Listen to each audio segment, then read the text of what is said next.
Well, that is it. Auburn 31, Ole Miss 20. The Auburn Tigers have defeated the Ole Miss Rebels in 4 quarters by 11 points. Caesar, instant reactions. There wasn't a lot going on offensively in the second half of that game, but No. kind of bowled up and did what we needed to do defensively to get the job done. Yeah, it was kind of a tale of two different halves. The offense did its part the first half. Defense stepped up in the second half, put it together, put Ole Miss away. Some major stops, man, in the second half. The pick by Simpson was huge because it looked like Ole Miss was surely going to score and make the game much more interesting. But yeah, us stopping them on fourth down was major. Was a big deal. I was wondering how much success Ole Miss would have, but credit. I was concerned about how we were looking first half again on defense, but credit the coaching staff, Mason and those guys. They came out and made the necessary adjustments, and Ole Miss only put up 3 points in the second half. That's enough to get the dub. I'm happy for it. Yeah, you know what? It was I got a little worried there in the second half. We went flat. Weren't doing much. Yeah. And then we get the interception in the end zone. Corral makes a mistake. Now, I find it funny that everybody waxed poetic about how Corral was just this great quarterback, and then at the end of the game, he's making throws that good quarterbacks should not make. Right. Across your body, back across the field, into the end zone is almost a guaranteed pick every single time. I could not believe he made that throw. Huge mistake on his part, but credit to our guys. I think it was Jalen Simpson that came up with the interception, right? For coming up with it. But listen, it was the hell of a second half adjustment for us. Listen, if you are watching us, it's because you are a subscriber to the War Report. If you're chatting, it's because you're an insider. If you can't chat, you can become an insider. Join us on our journey through the rest of this Auburn football season. So become an insider, $5.99 from our YouTube homepage. Before we go further, a word from our sponsors. All right, business owners, high-income professionals, listen up. Have you ever considered that by funding a 401k or IRA, you are potentially creating a massive tax burden when you retire? Contrary to what you hear from traditional advisors and accountants, 401k or IRA do not save on taxes. It postpones the tax and tax calculation. Wealthy people don't have access to some special tax code. They use financial products, parts of the tax code that are available to everyone, including you and strategy. Would you like to learn how to take advantage of the tax code? All right, well, check this out. Our guy, Ethan Daw, the owner of Innovative Financial Solutions, has clients throughout the USA and is a nationally recognized expert in the veterinary community. You know how we love to say the puppies. So contact Ethan at 251-243-6038 or email him, ethan@ethandaw.com. Ethan Daw is your alternative to traditional financial planning. Tell him the War Report sent you.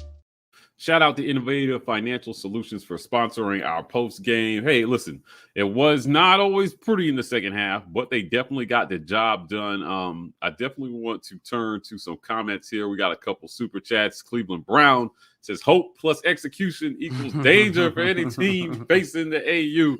I agree. Hope. Right. Again, this is a theme that Alan Green talked about when he talked about why we made the coaching switch. He talked about injecting hope back into the program. Certainly, Brian Harston has done that through 8 games. Mason Barrelson, we appreciate the super chat. Steve Bradley, listen, 200 plus yards rushing. Love to see it, man. Love to see it. My player of the game is Tank. I think this was his best game of the season. I agree. I think it was his best game of the season, and without that 140, 150 yards on the ground that he had, the outlook of this game may look differently. So thank God our run game woke up, because this is a terrible run defense. Right. So being able to run the ball on them was always going to be super, super important. Right. Listen, hats off to Ole Miss. They were tough out. I'm not sure. Well, I want to give them credit. Like, listen. They're going to be tough out for whoever's left on their schedule. If they get healthy, certainly it's going to be a lot harder for them. We talked with Neil McCready on Wednesday, and he talked about some of the injuries along the offensive line that definitely set them back. And you saw how that affected them. Our guys were in the backfield making plays and disrupting things, certainly. So Caesar, how did you feel about defense in the second half? I mean, we were kind of bemoaning what we saw in the first half, but second half they definitely locked it down, I thought. Well, man, I'm impressed with the fact that we held Ole Miss to 157 yards rushing on the ground. That was major. They couldn't have the success they've been having the past 2 weeks, and we expect to actually win the game. If they're running like that, then that means they're literally doing whatever they want to do against us, and the pressure was going to be on our offense to have to keep up. That would result in a shootout.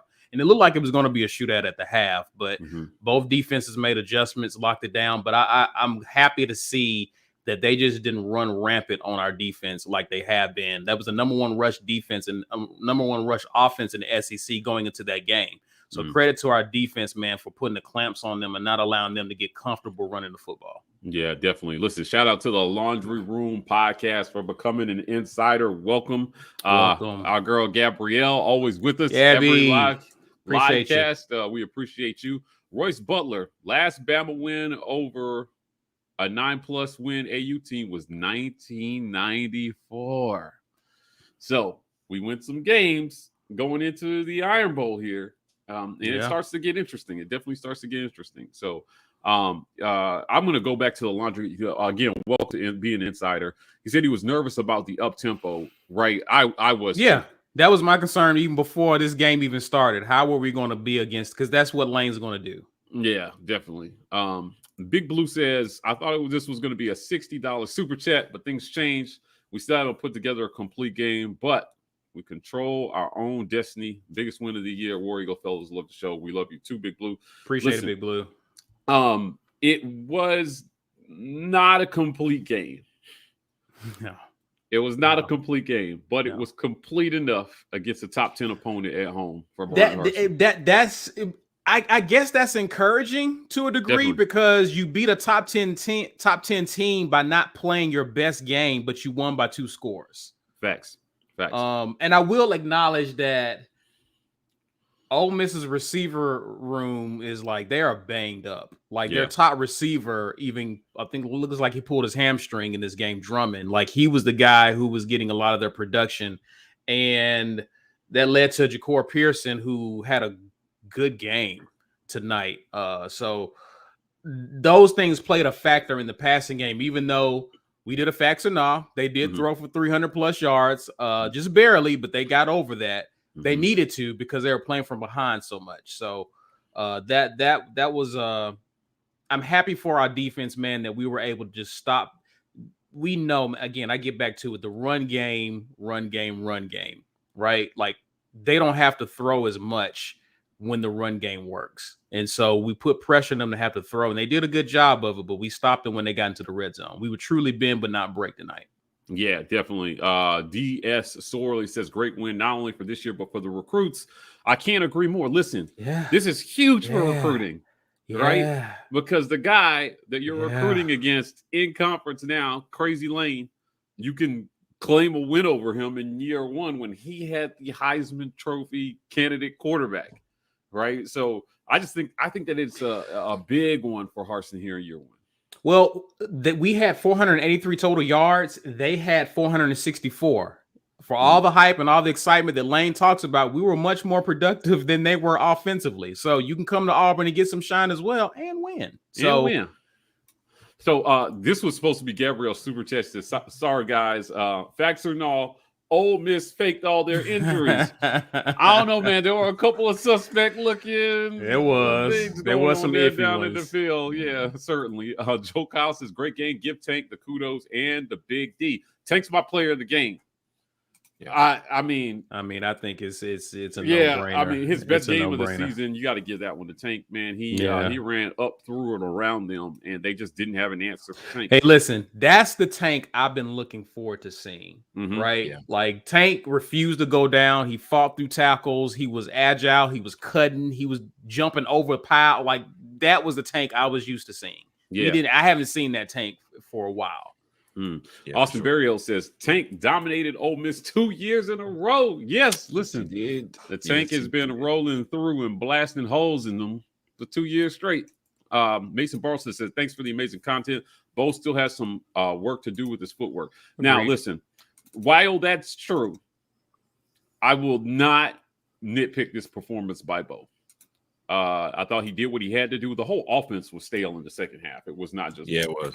Yeah, right. Like the whole offense was stale in the second half. There were some curious calls, but at the end of the day, our defense stepped up so that we did not need much more offense. I hope they can solve that in the future. Because when we play Bama, I can't see us scoring 3 points after the half and coming out with a W. Yeah. I really can't see that. So they're going to have to solve some things there on offense there. But you're right. And it's funny. The commentators talked about Bo's footwork on that throw to Shivers that he overthrew. Mm-hmm. But look, even Matt Corral was not immune, right? Bad footwork on 4th down, and he threw a poor pass because he forgot his fundamentals. Yeah. So, when we preach about it and we say, hey, he's got to get the fundamentals right. He's got to get his feet set, so that he can throw the ball. It applies to every quarterback. Sure. Just about. Unless your name is Patrick Mahomes. set your feet. Right. Definitely. So going down here, my guy, Camel Crypto War Down, he says, I'm locking down Darius Clemens for us. He's going to be scouting next weekend. We need Darius. Yeah. We need playmakers. Yeah, we do. We need playmakers at that wide receiver position. My heart stopped when Kobe fumbled that ball. Yeah. I mean, it's like one of the pros or cons of trying to fight for yards, because he was trying to get the first down, but got stood up. And anytime that happens, it's chances of them. And Ole Miss was playing desperate. So they was trying to strip the ball. He got stood up, fumbled happened. You just hate to see that. Ed Darby says fighting for your yards is also resulting in fumbles. Agreed. Sometimes you got to know when to get down. Yeah. Right. You've got the first down. You're not going to get any more. They already got hands on you. Just go down. Right. Yeah, the longer you stay up, the longer there's something that will happen. Bird Eye, thank you for becoming a member. Thank you for joining. Thank you, sir. The War Report family. So Greg Wheatley says, so is it fair to say we knocked Corral out of the Heisman race? I think he knocked himself out to a degree, because it was him throwing that pick at a crucial moment in the game. He still has some impressive numbers, but I mean, who else is he running against? Well, the running back from Michigan State. Yeah, he might be leading the pack now. He had an outstanding game. He came up with big plays. Michigan's defense is actually good. So I say him. Maybe Bryce Young, depending on how they finish the season, because everybody loves Bama. The media does. He's 70% on the season, so like he would be in the running. He's playing. Yeah. So, but yeah, I think he's out. I think Corral he played himself out after this. Yeah, for sure. If he had thrown that pick and found a way to come back and score some points, maybe. But you scored 3 points in a half, buddy.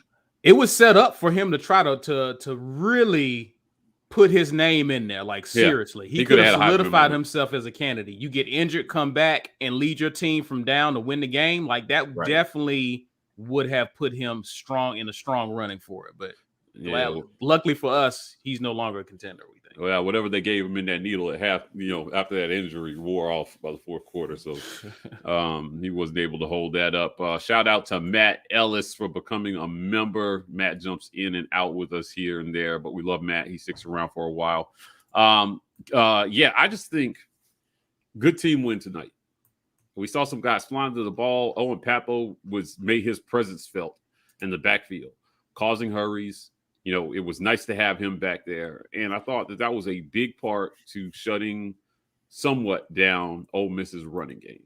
Being at full strength at linebacker and all those guys getting back definitely helped us quite a bit tonight. So they were making plays. I just thought it was, a good team win tonight. Our quarterback did what he had to do. Our receivers, for the most part, did what they had to do. Yeah. No aspect of the game was perfect, but it was good enough. Here goes our guy, Jazzy Joe. Let's go. Thank you, Jazzy. What is this? Thank you, Jazzy. Hope, expectations, competence, progression, relevance, War Eagle fam. Hey, listen, I want to have a moment here for a second.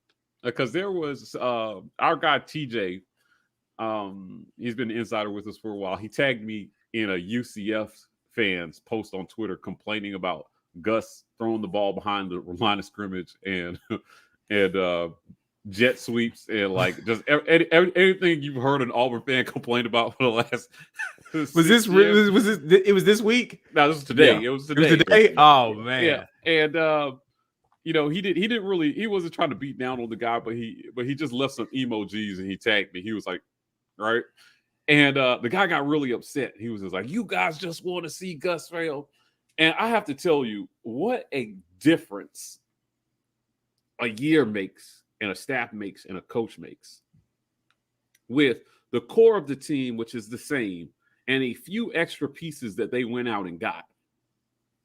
And now we're beating top 10 teams. Yeah. That was a home win, but we got a top 25 road win 2 weeks ago. Right. We played another former top 5 team down to the wire in their house.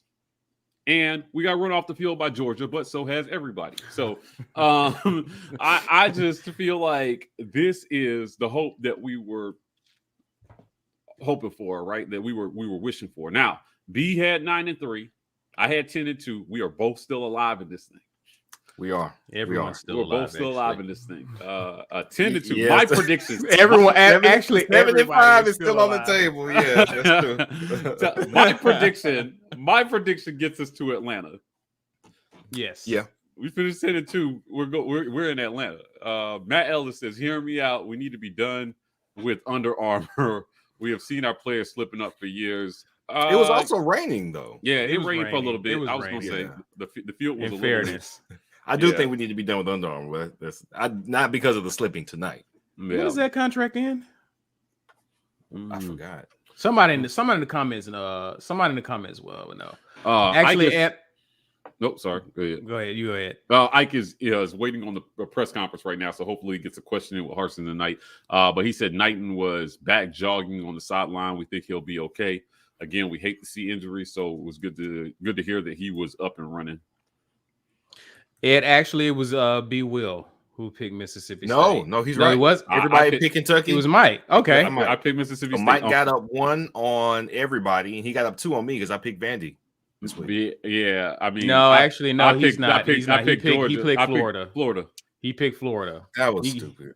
He picked Florida. Actually, but I did pick Mississippi State. I just felt like this is Mike Leach's moment, and Kentucky. I just am not a believer. Well, they got back to turning the ball over. They turned it over 4 times. Yeah. That should cost you the game on the road. That's it. That's pretty simple. Yeah. So I do want to watch that game though. I want to see. Okay, Mississippi State may look improved, but of course, if a team is turning the ball over like that, I mean, yeah. So again, listen. If you're joining us, this is the official post game for the Ole Miss versus Auburn. This was a top 10 matchup in the SEC West. The Auburn Tigers take down the Ole Miss Rebels 31-20. Gentlemen, how did we do on our score predictions? I predicted 35-20. You did. You were probably the closest. You were the closest. I was 34-27. Yeah, I was 37-31, so I had too many points. Yeah, I felt like I would have had 34, but we missed. Yeah. Oh, well, yeah, that would have got me closer. Yeah, 35-20. But I felt pretty strongly that the winner of this game would win by double digits, no matter who it was. Yeah. I did not see a one-score game in this one. I just felt like if Ole Miss gets going, they were going to be hard to stop. If Auburn got going, our defense is actually good enough to, limit, corral. We did not let him run all over the field, and that was important. Right. Now he's been getting off, man. He had a couple 100-yard rushing games. Today, Corral rushed for I don't even see it. 45 yards. 45 yards on 10 rushes. Yeah, 45. That's pretty good. Yeah, it's not bad, but listen, it wasn't he went for like 190 something. They won Tennessee. We won Tennessee. Yeah. So containing them 156 yards on the ground, I thought was huge for Auburn today. Again, just holding them to under 500 yards of offense. Now, that might not sound great, but this Lane Kiffin is a prolific play caller. He is. He is, right? Yeah. And so this was a formidable matchup of minds for Derek Mason. And he came out on top. Zacoby played a pretty good game. Our guys, again, can't stress enough. We're in the backfield causing havoc, just making them move around and have to make plays. Corral missed some wide open throws.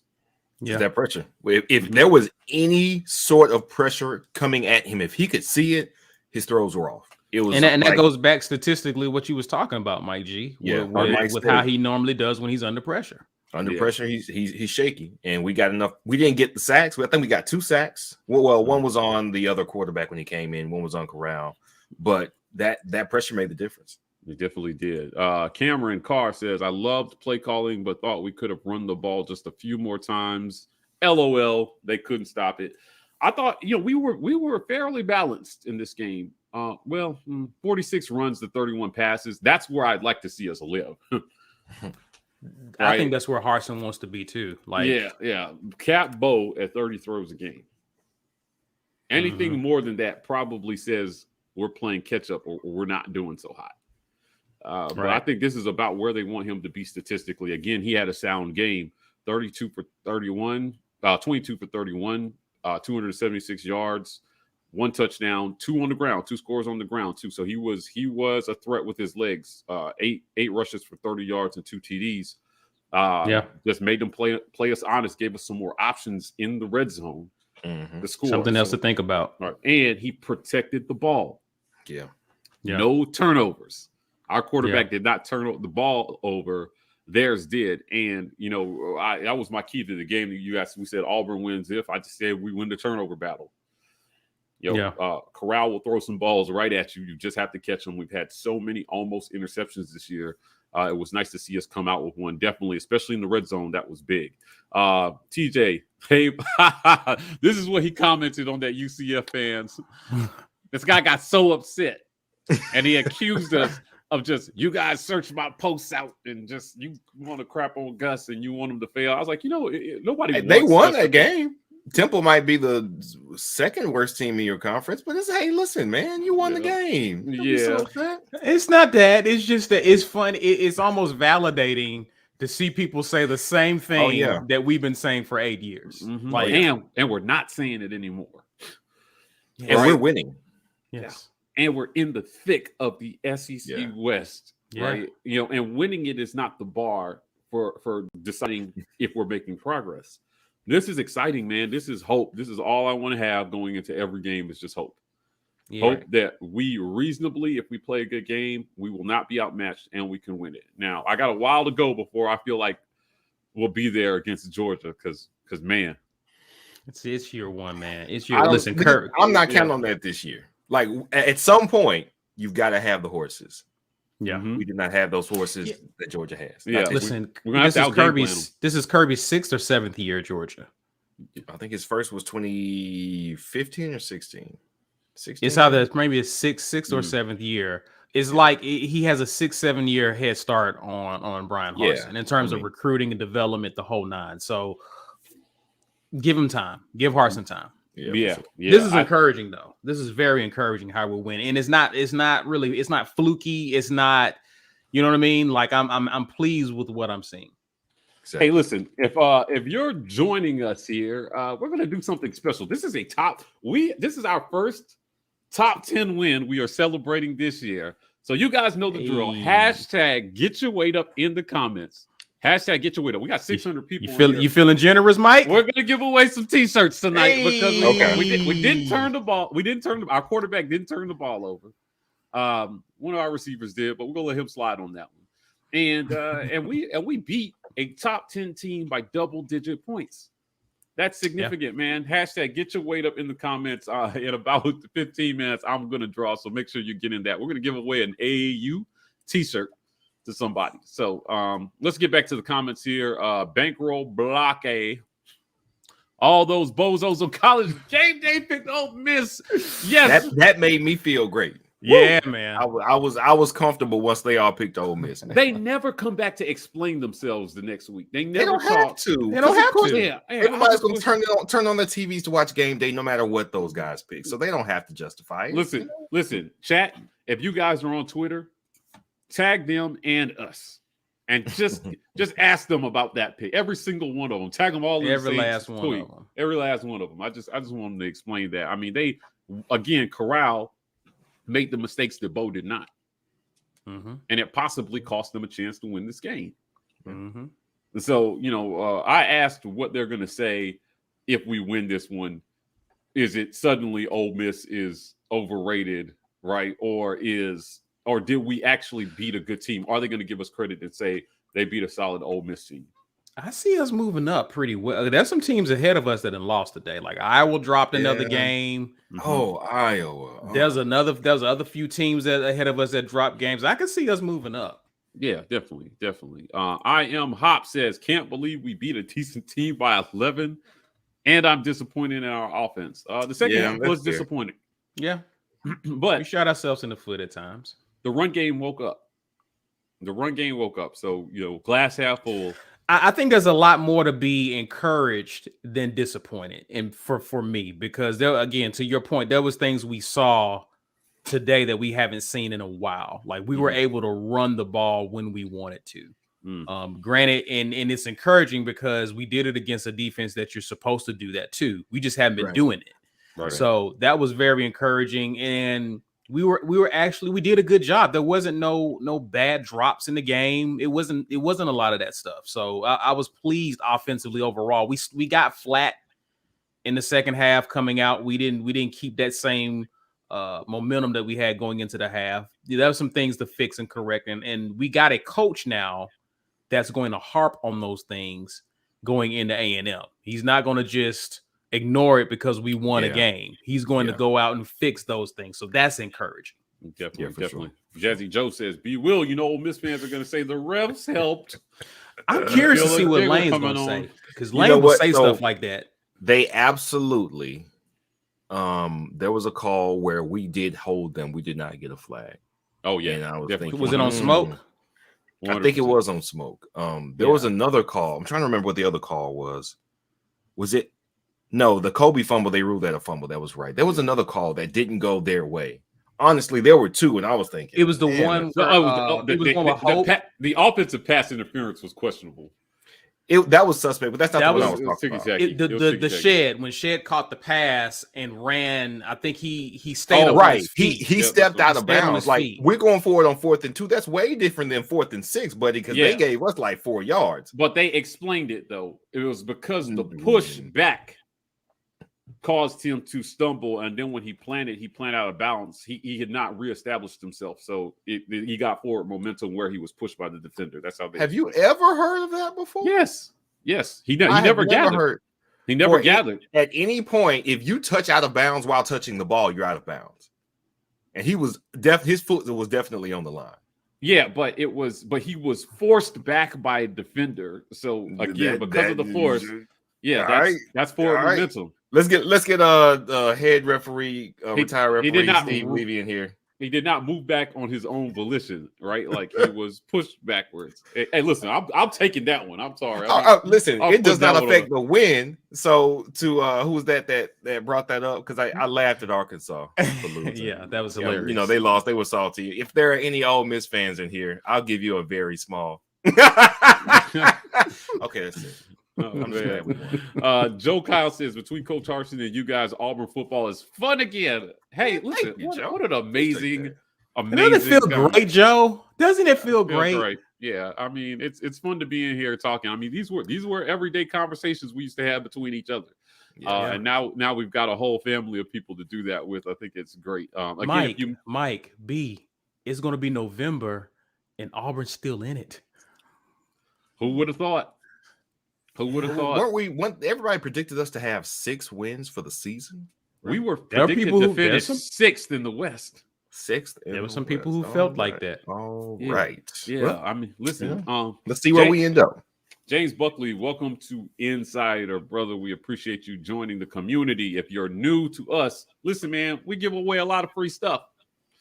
So we had our guy that went to the CM that went to the game on us. We gave away tickets to the Ole Miss game, which was amazing. We still got 2 more sets of tickets that we're going to give away. Mississippi State and the Iron Bowl. We got 2 Iron Bowl tickets, and this might be an Iron Bowl for the ages. We are sending 2 of you to the game on the War Report, so stick with us. There's lots of reasons to stay in Insider as we move forward here. Listen, Ed, Ed, I'm with you on this, my guy. I'm with you. At some point, guys, Just fair catch the ball. Oh man, listen, just like they're going to hold. They're can we going to give out something. grades for special teams now? Like whoa. And the million holds on the kickoffs. Yeah, man. Yeah. But we like every time we couldn't take advantage of the face mask because we were busy holding. Yeah, that was pretty rough.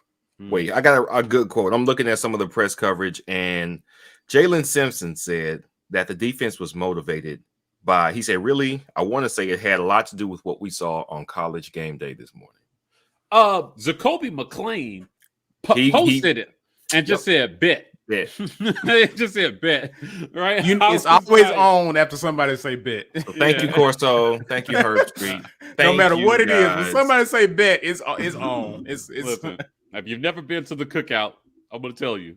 When somebody says bet, watch out. Run. Yeah. So run. He just responded. He was like, bet. And I was just like, okay, these guys, these guys do watch. It's funny. My guy, Jay Hall, he's Main Easy on Instagram. So if you not following him, please go follow him on Instagram. He's usually got the scoop on anything that's going. He's really close with players. And he told me, he said, Mike, listen, people don't think these players are listening. They're listening. They're listening to the things that are being said in the media. And so part of the coaching job that they have is managing that, right? Whether it's channeling that stuff positively so they can come out here with a chip on their shoulder and feel like they got something to prove, So I just thought seeing the energy that the team had, I'm going to go ahead and throw my vote in that we wear orange face masks until we lose. I love the orange face masks. They were dope. Okay. Yeah. They were super dope. They glistened just right. They had just enough sheen to them. And it was a cool little uniform tweak that I thought added a lot of swag to those guys out there, definitely. So he's making it fun, man. Those guys are having fun, man. With the unis and everything else, like those guys are having fun. I'm happy to see it. And the winning cements that. We have heard he's a hard-nosed coach. He's like, you're gonna show it in practice. You got to give me that effort. It's not just about how good you are. You may be the best player on this team, but if you are not showing it day in and day out at practice, you will not see the field.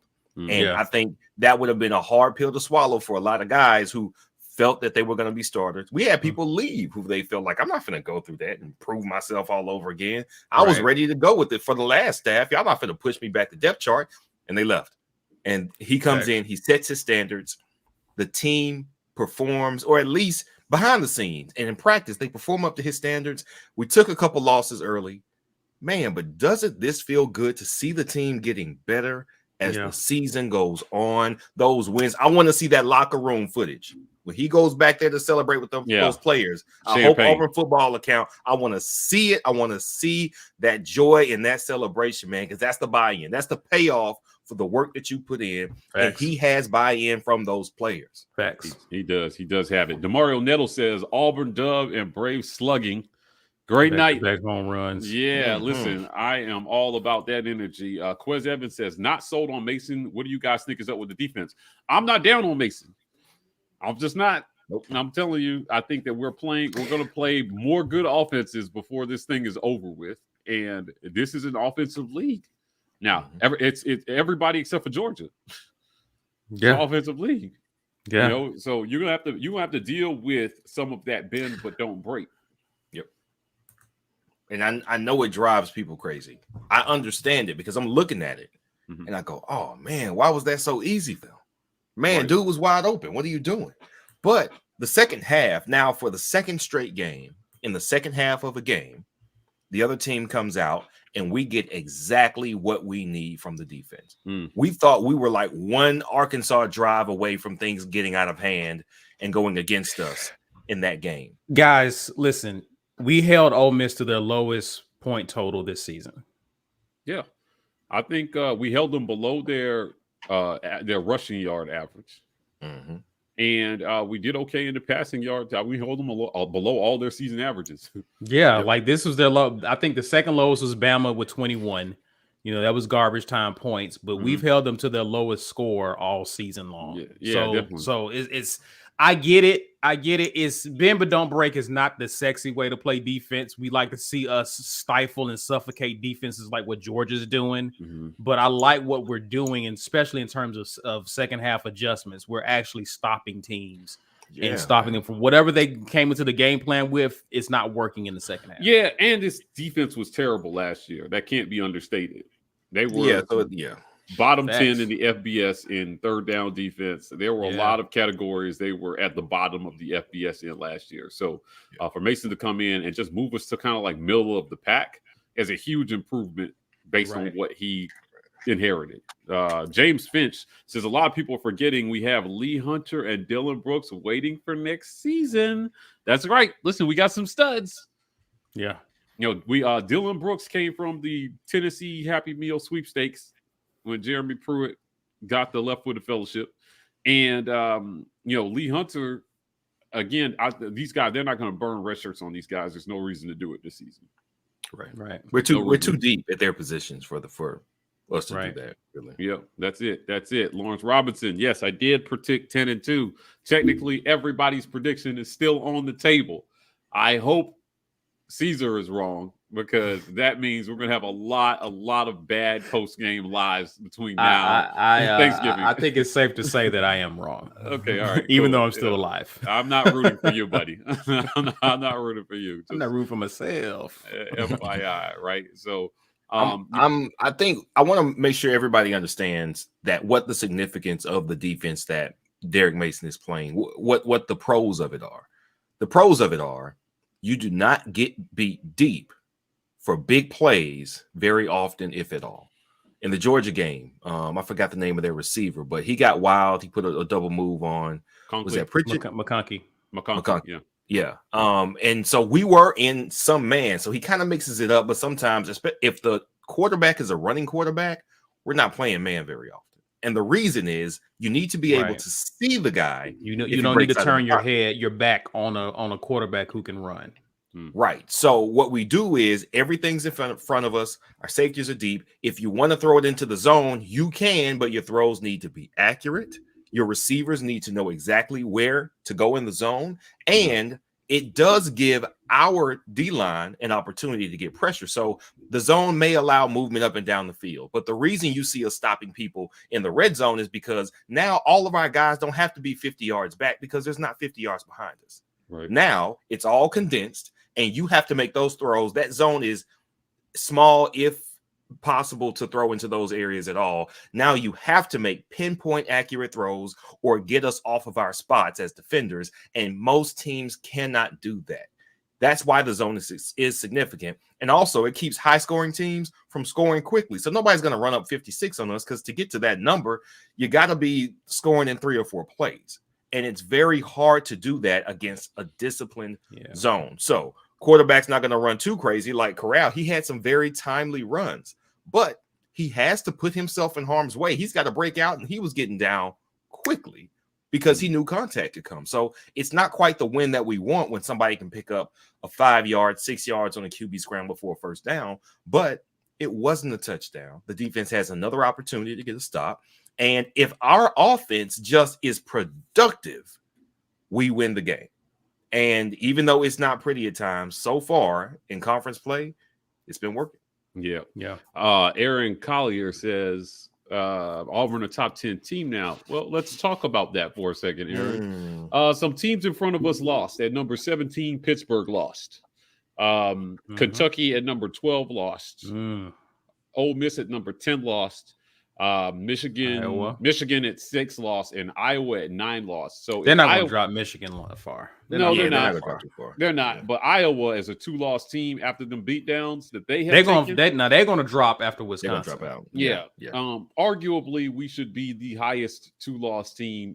You can make an argument for keeping Texas A&M ranked above us because their win against Bama may be better than our win against Ole Miss. And it just sets up for the matchup next week. Yeah, but we should be knocking on the top 10, I think. There's some one-loss teams in front of us that I think we definitely jump, like Baylor, Oklahoma State, even maybe an undefeated Wake Forest.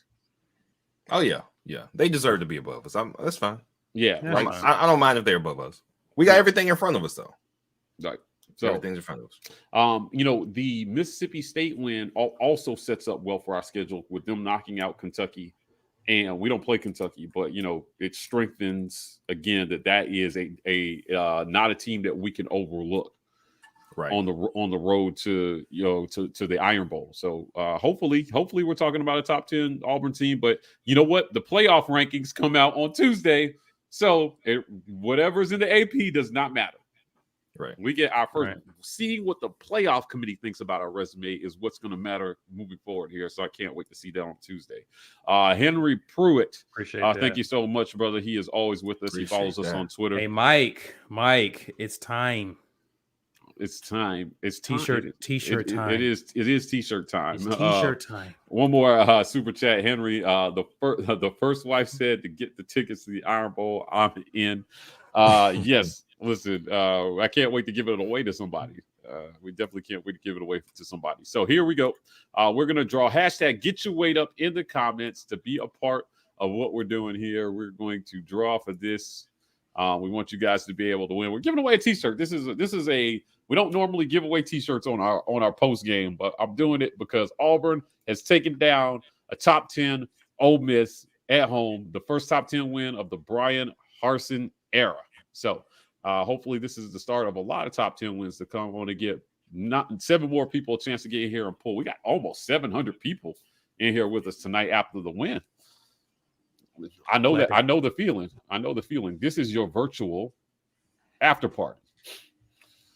Pretty much. Yeah, and drinking is more fun when we win. It's not when we lose. So I'm gonna go ahead and hit draw. We're gonna see who. This is the advantage of being an insider, people. We give stuff away. We do things for you. So when basketball season's hit, we might have some surprises for you. Hey, Joshua Jordan. Joshua, where you at, man? Listen, are you here, Joshua?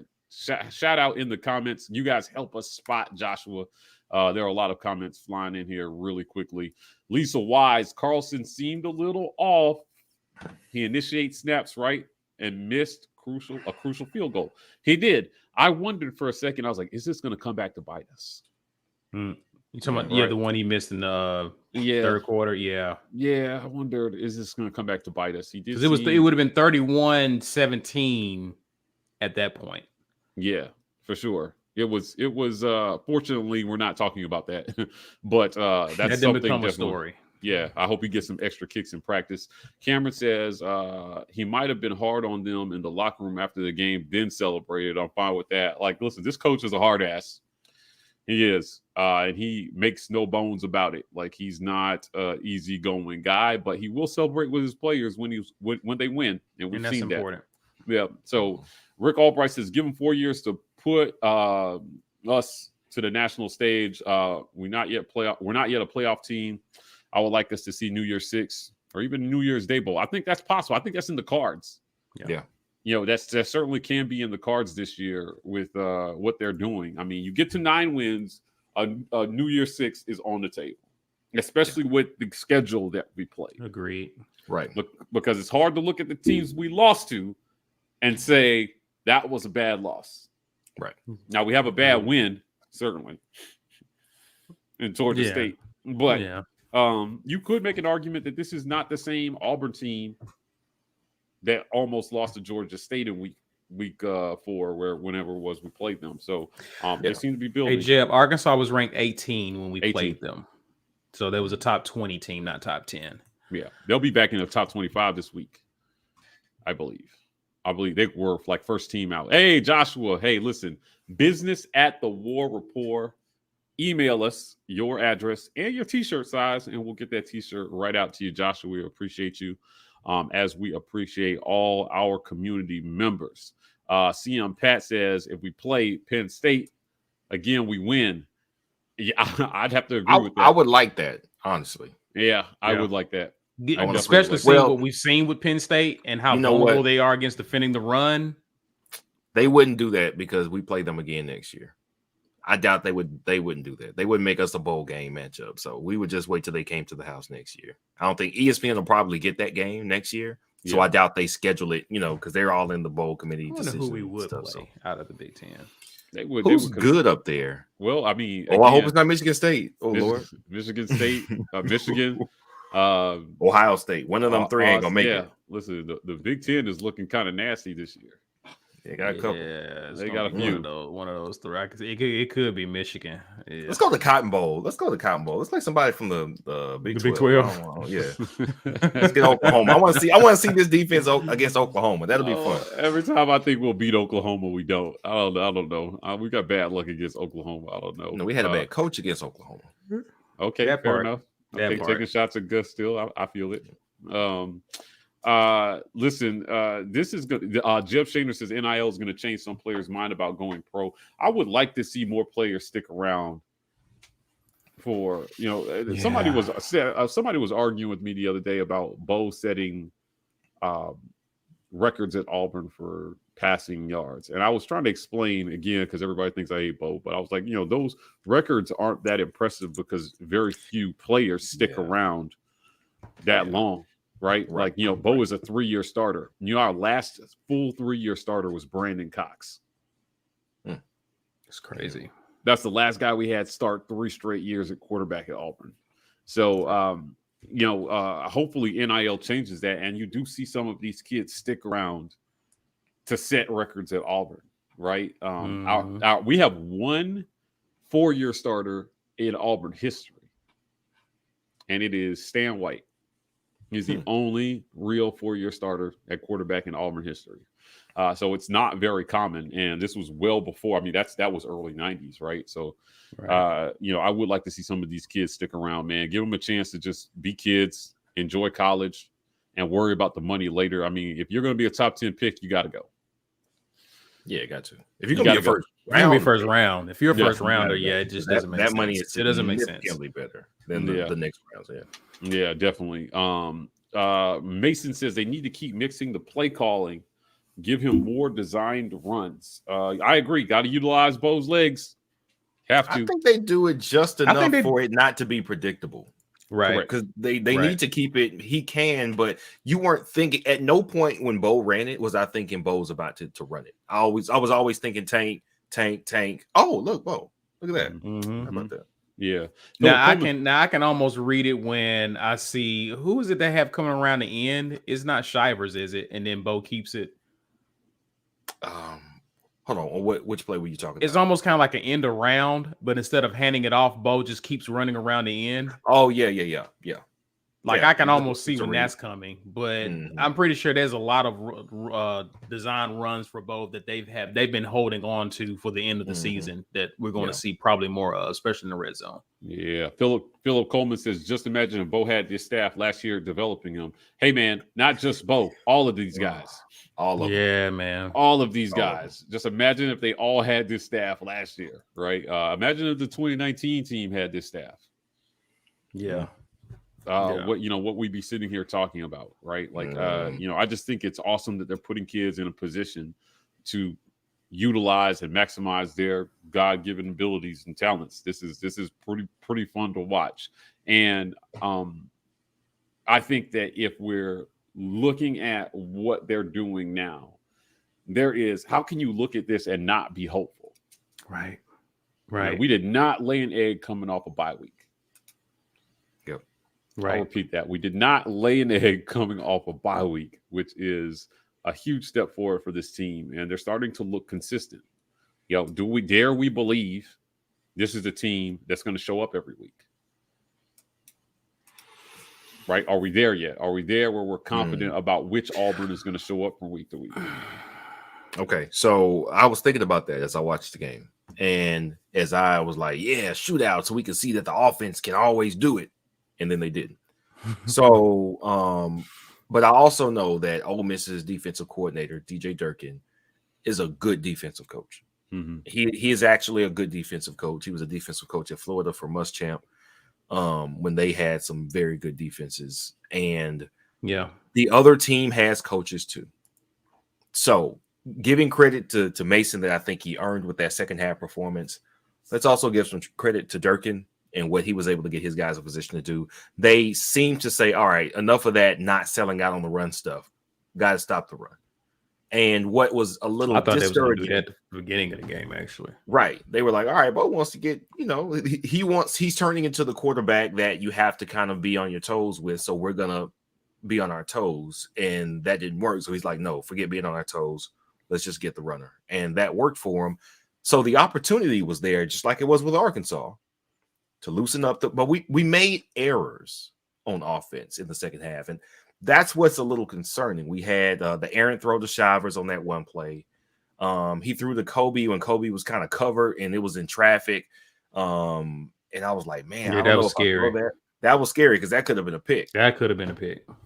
And then we had the fumble by Kobe, and I was like, "Oh man, this is not what I wanted to see." Now we didn't stink it up. We held Ole Miss to, it was 3 and out, 4 and out, and I think the next one was I think that was why it was so frustrating offensively, because we were like, guys, we got them down. Like, let's not stall out now. You know what I mean? Yeah, that was worrisome. But I don't know if I can say, because they were able to hold us the way they held us down, that's concerning enough to say, all right, a good defense or a good defensive coordinator can still stifle us enough to that I can't say I absolutely know we got the guy. Like, I guess you could say that about Corral too, because hey, we stifled him in the second half. So maybe it's a good defensive guy can just do the job. Maybe that's the case. We didn't look as bad as we had looked in our worst moments this season in that second half. Mm-hmm. We made some mistakes, but we didn't look like we were just lost out there. It didn't look like Penn State. It didn't look like Georgia State. So I think we're better. We're still better. Do I trust us? Absolutely. To, hey, game's got to be won. We need a touchdown. Go do it. Apparently, based on tonight's game, we're not quite there yet. And we're going on a road to actually play a good defense next week. Right. Really? So I'm still not ready to say we've arrived offensively, right? Because that's a defense that can stop you. Yeah. Over and over again. So what we do on the road against them is going to say a lot. Like to me, next week is our opportunity to make up for the lack of execution we showed against Georgia. Yeah, in my opinion. For sure. Marcus Harris says this win feels so good. War damn Eagle. I agree. It does feel good to be sitting here talking about a win. Absolutely. Jazzy Joe again. Do teams plan for Bo now, or do they still go all in on the run? Now I think this is a fair question. Yeah. I've been asking this question based on what's been on tape. I felt pretty strongly you still sell out against the run and you dare Bo to beat you. Now, I'm not sure that anybody's abandoning that plan just yet. Right. Again, this is not a very good defensive team that we went up against. So another team may feel like they can execute that better than Ole Miss did tonight. But it is encouraging to see. It is encouraging to see Bo shred up teams that he should shred up. Yeah. That is a step. That is a step forward. So as long as we're taking these steps forward, and I can't stress enough, we don't need perfect Bo Nix to win football games. We just needs the one that stays within himself, does not turn the ball over, does not try to do it all himself. Trust his teammates, and then makes plays when he has to, which is what I think he did tonight. I think he just made plays when he had to. So great. This is going to be interesting to see. Francis asks, does anybody know the play count tonight? The play count was 46 runs to 31 passes. 77? Yeah. I think about 77 offensive plays we had tonight. So it was not a busy game offensively, but man, the second half just drug on offensively. It really did. Yeah. Rough. It did. It was a lot of punting and fourth down failures.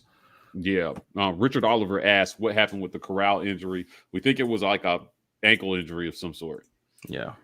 Right. He tweaked it. He's going to be sore tomorrow.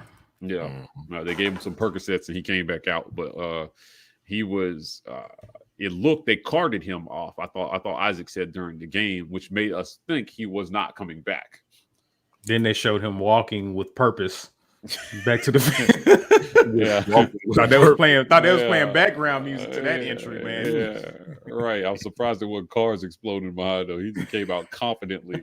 So they definitely did some magic back there, and it's some stuff you can't do on the field. They had to take him back to they carted him off for effect. Yeah, certainly. But he was back. So this is an interesting game. Again, we talked a little bit about what this win means for Bryan Harsin, what it means for momentum, what it means for recruiting, and what it means for a lot of the people who doubted whether he was the right hire. I think this game goes a long way to silencing a lot of the critics. So if you were not a Bryan Harsin fan, there's not a whole lot you got to say right now. And if you're Alan Green, you are just one step closer to complete and utter vindication. If Bryan Harsin wins 9 games this season, he's completely vindicated. One more than Gus's okay 8-4. Right? Yeah. You beat Bama, and you're just going to have a hard time explaining that this wasn't the right guy for our squad. He wasn't the sexiest name out there, man, but I'm telling you, what I saw on the field tonight was pretty sexy. So I saw a team. It was sexy. Yes, it was. Yeah, double digits. You definitely gotta love that. Book back that needle that K Corral had that good in it. Yes, agreed. I definitely agreed. I see a lot of people referencing the Ole Miss players falling down. Yeah, some of them were fake. So some of them were fake. I don't know which some were cramps. Some appeared to be cramps, but then that was like 1 or 2 of them tops. Yeah. But the others were definitely fake.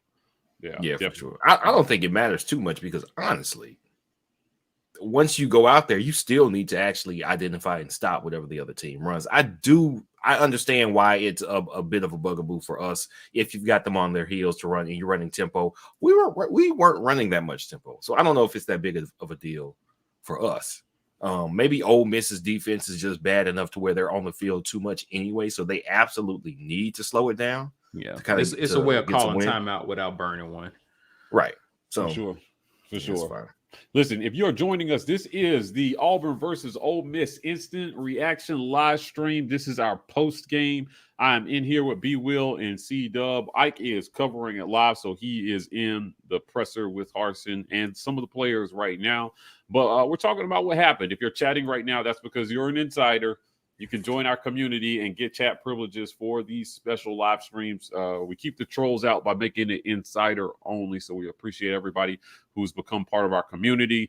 And last but not least, listen, if you're joining us, this stuff isn't free, people. We work really hard at this, so we want to take time to acknowledge our sponsors. All right, business owners, high-income professionals, listen up.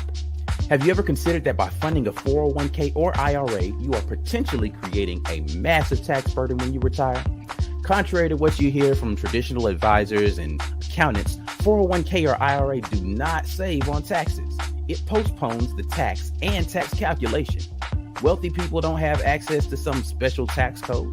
They use financial products, parts of the tax code that are available to everyone, including you and strategy. Would you like to learn how to take advantage of the tax code? All right, well, check this out. Our guy, Ethan Daw, the owner of Innovative Financial Solutions, has clients throughout the USA and is a nationally recognized expert in the veterinary community. You know how we love to save puppies. So contact Ethan at 251-243-6038 or email him, ethan@ethandaw.com. Ethan Daw is your alternative to traditional financial planning. Tell him the War Report sent you. Shout out to Innovative Financial Solutions for sponsoring this post-game live. Again, if you're here, it's because you're an insider. So if you're watching and you can't chat, it's because you're not an insider. Go to our YouTube front page, hit that join button, and you'll be a part of the greatest Auburn community on the internet. We got a few more super chats here.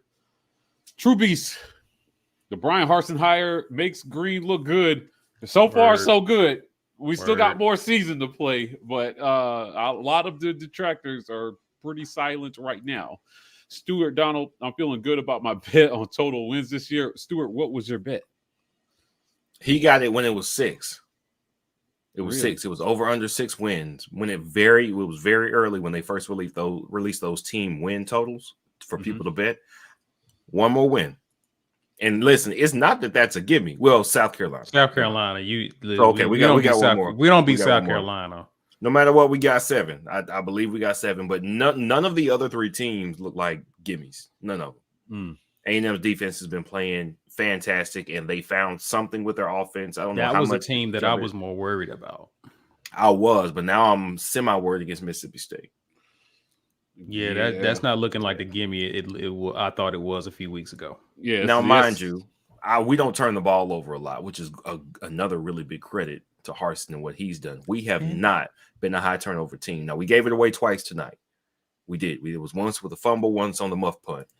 And that was unusual. So we lost the turnover battle because Corral threw that one, but that was their only one, right? That was our only one. Yeah, so we lost the turnover battle tonight and still won by double digits, which is great.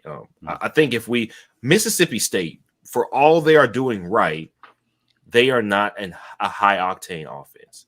Their defense is still decent. They are decent against the run, which is why they were able to contain Kentucky, because Kentucky wants to run it, and Kentucky's quarterback is prone to giving it up. That's why they had a 1-possession win over Chattanooga early in the year. They gave it up like 4 or 5 times.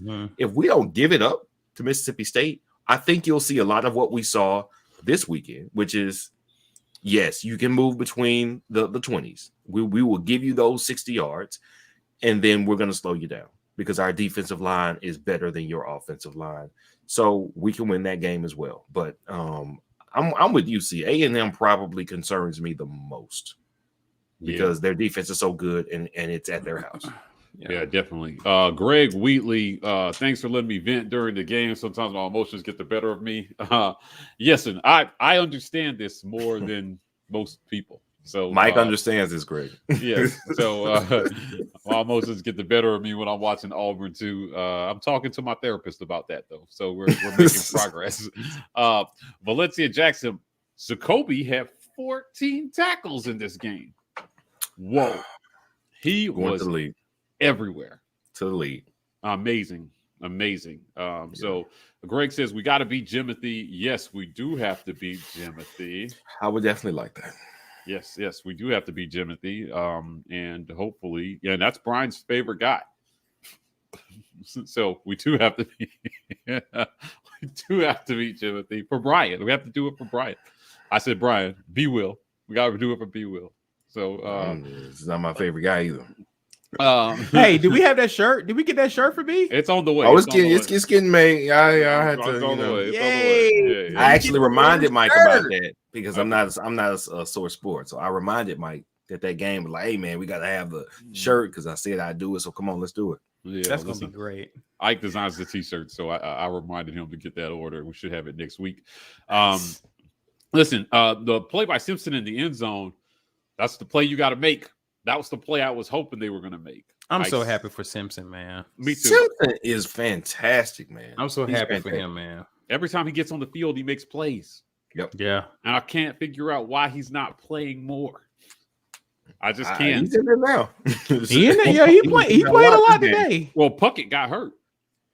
Yeah, he did. Yeah, Puckett got hurt, and I thought that's when we saw him a little bit more. Ben Blower said, I saw someone on ESPN say this was the first night game at Jordan Hare in 2 years. Is that for real? Okay, now I'm trying to think. Were they all day because of COVID? Maybe. Wait, the first night? It can't be the first night game. Our first game of the year was at 6:00 against Akron. So maybe they mean SEC conference. Probably it's probably conference game. Yeah, man. Interesting. Was it the Iron Bowl or was that afternoon 2019?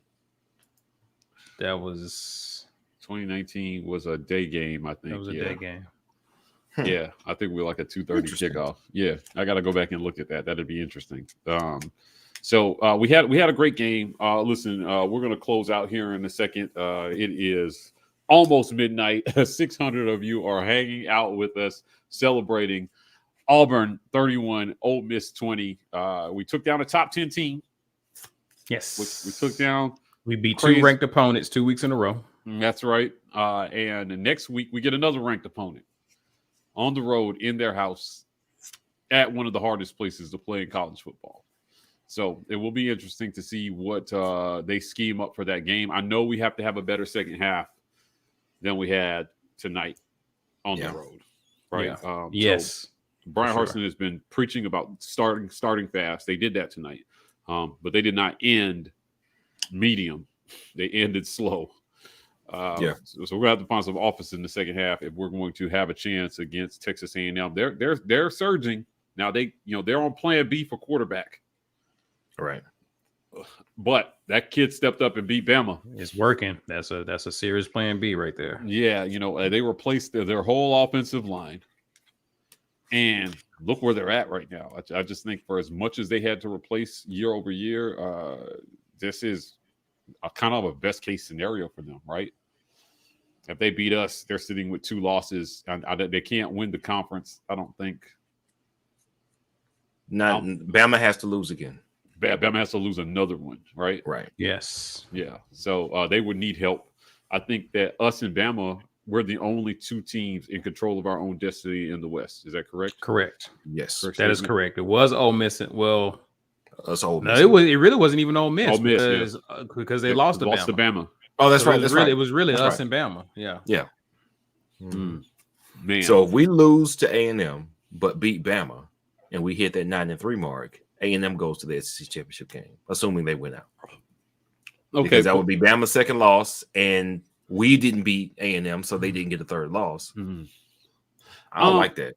I don't like that at all. Next week's power rankings. Caesar, you're gonna have fun with next week's power rankings, aren't you? Oh yeah, it's gonna be some moving and shaking for next week's power rankings. So yeah, it's not gonna look like it has been the past couple of weeks. Yeah, so stay tuned for that. I have a hypothetical to pose to you guys, a chaos scenario, if you will. Ike, if you're listening, this is for you too. What does college football do if this Auburn team, hear me out, runs the table, and you have a 2-loss Auburn SEC champion, a 1-loss Georgia runner-up, and a 2-loss Bama? Bama's out because they didn't even win their division. That hasn't mattered before. Bama's eliminated. Bama's out. They didn't win their division with 2 losses. That happened in 2019 as well. Yeah, I was going to say, we saw them win a championship when they didn't do that, though. Right, with 1 loss, though. Yeah, okay. I think they're out, but we've seen strange things happen where it's just been chaos in other conferences. Right. So that does become an intriguing, because I still don't think they drop Bama a whole lot after losing to us. No. They will. Because Bama they haven't looked great. At least Bama used to pass the eye test when they had lost 1 game. But they haven't passed the eye test this year. This is the first year maybe since, I don't know, like 20. It's in a really long time that Bama has not passed the eye test. Like they struggle for like 2 quarters or so. But they're still they firmly at 3. But they're still firmly at 3. I don't think they will put Bama in it. I think they will put Bama right on the outside even if there was chaos. Because you still got Cincy out there. You got one other team you can pick amongst. No, Cincy. I want Cincy to go, man. They'll put Cincy ahead of Bama. They'll put Cincy ahead of Bama. Here's what I mean. After, again, this is the second very lackluster performance against a really weak school that Cincinnati has had. They won by what, 21 points? By like 12 points. And it was a game. I thought the other team had 12. It was 31 to 12. I mean, listen, there was a game going into the fourth quarter. Hold on, wait. So tell me this: if Cincy goes undefeated, having beaten Tulane by 19, but Oklahoma beat Tulane by like 7, and if they go undefeated, you put them in, but not Cincy?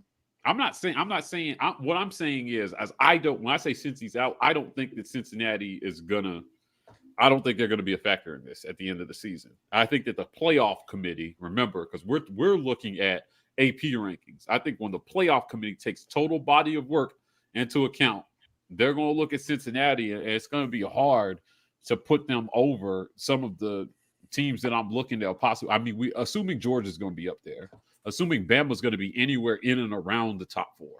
Right? Bama's not. I don't think Bama's going to be in at the if end we of the season. if we run the table. If we run the table, right. Right. I mean, but you're looking at a Michigan State team that should be somewhere up there because they still have some tough games left on their schedule. It's going to come down. The Big Ten is going to come down to Ohio State and somebody else. Right. I'm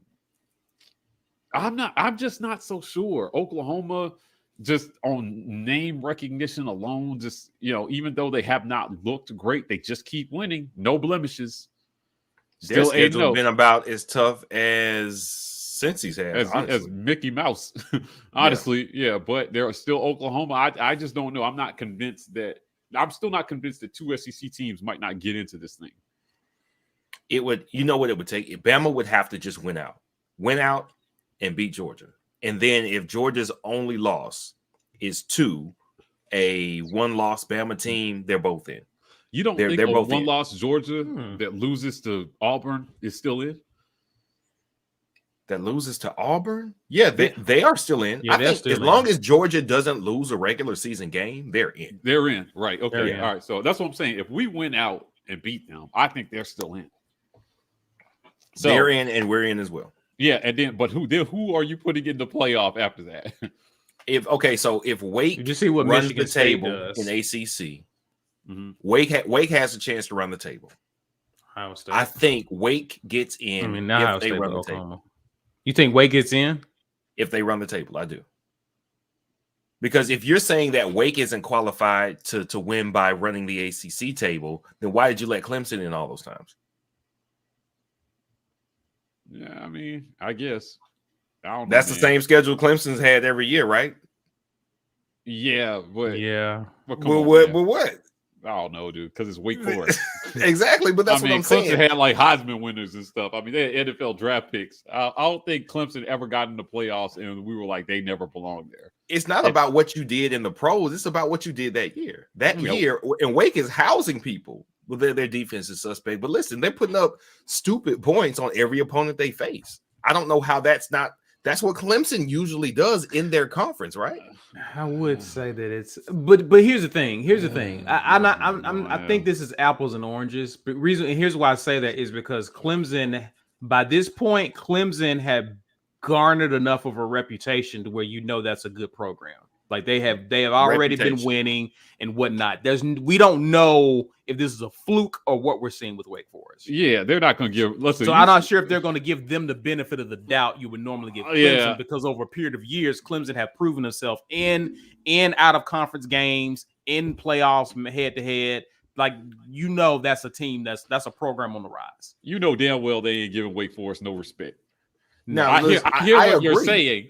I agree with you that they aren't, but to me, see, that's still the problem with the playoff system that is voted on because it doesn't. Why do I have to do something 2 years in a row if I'm good this year? If I'm outstanding, I told y'all before. I want to see do that. Are they outstanding? I know they do it, but why would they? There's a possibility that you could just catch lightning in a bottle for 1 year and be great for 1 year. But the way our system is set up, it doesn't matter. Let me see you do that again, Cincinnati, UCF. Do it 2 or 3 times, and then I'll believe you. Why? What if I'm only good? What if I'm only great this year? And I could be anybody you put in front of me, but you're telling me that I have to, while I cycle new players in and out every year in the pros, where I can just re-sign everybody and go back at it, I'm going to lose somebody. Guys are going to get hurt. Football is so unpredictable, and everybody else has 5 stars to re-up with, and I got these 2 and 3 stars that I made something out of nothing with, and you telling me I got to do this again? I'm the least equipped to do this again if I'm Wake Forest. Why do I have to do it again? But if Georgia looks remotely as good, they're going to go. If Oklahoma looks remotely as good, playing just as soft a schedule, they're going to go.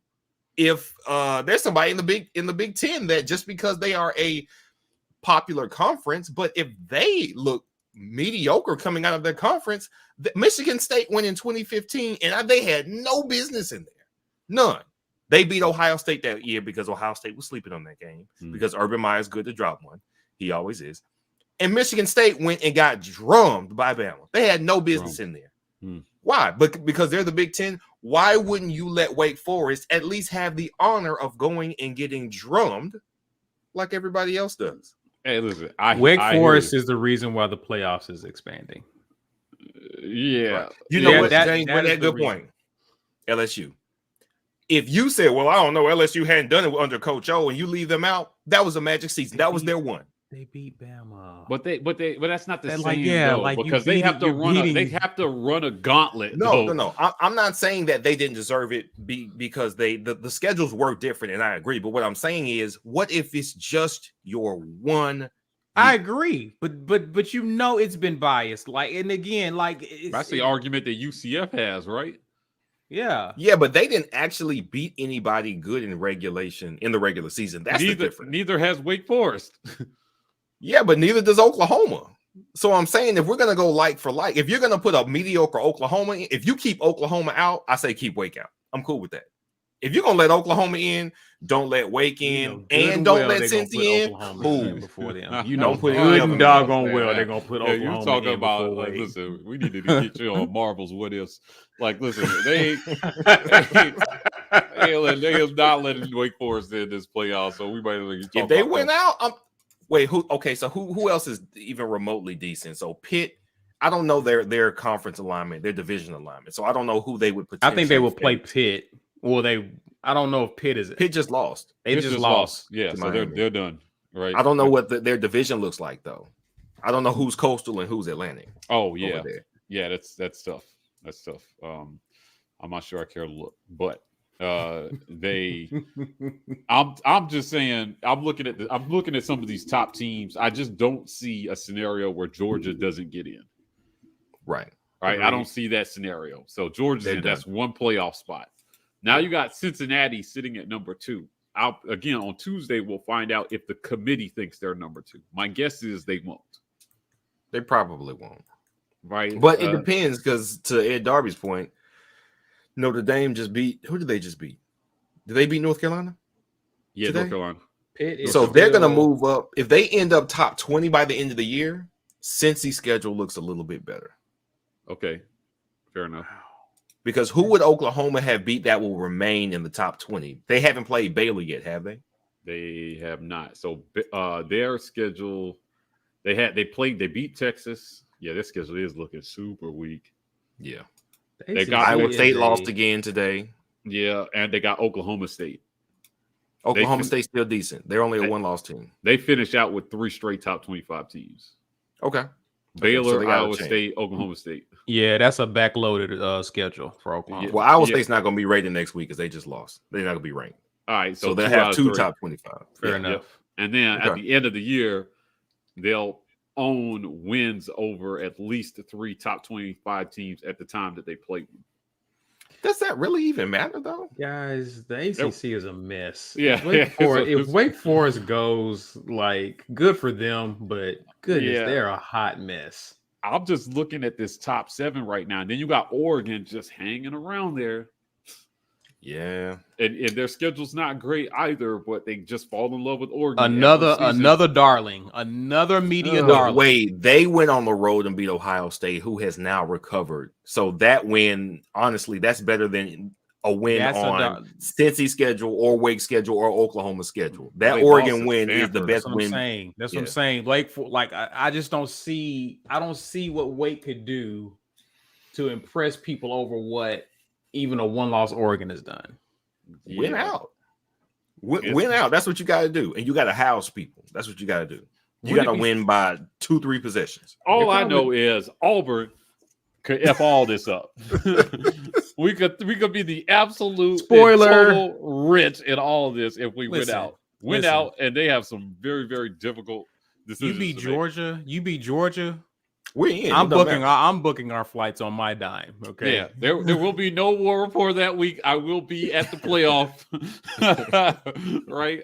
So it's going to be interesting to see. Jazzy Joe coming on with the super chat here. Tank has 526 yards on the season. Does he get over 1,000? It's going to be tough. It's going to be tough, man. If he does it, he'll need an extra game. I think he's going to need an extra game. Now, if we're counting bowl game, Yes, I think it's possible. Yes, it's close. If he gets an SEC championship, then I think he can do it. But I thought for a second at the pace they were going, both him and Jarquez were going to crack 1,000. Now it's going to be hard for one of them to do it, certainly. So it's going to be interesting to see.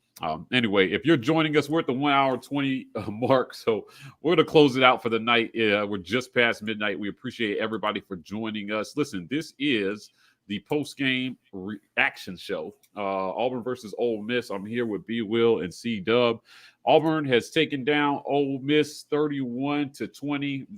This was a top 10 takedown by the Auburn Tigers. If you are watching this and chatting, it's because you're an insider. So we'll be back at you guys next week versus A&M. If you want to be a part of this conversation, please become an insider. Again, last but not least, shout out to our sponsor, Innovative Financial Solutions, for sponsoring this post game. Guys, listen, we appreciate you. We'll be back at you tomorrow for the weekend tailgate. That's right. But until then, War Eagle. War Eagle. War Eagle.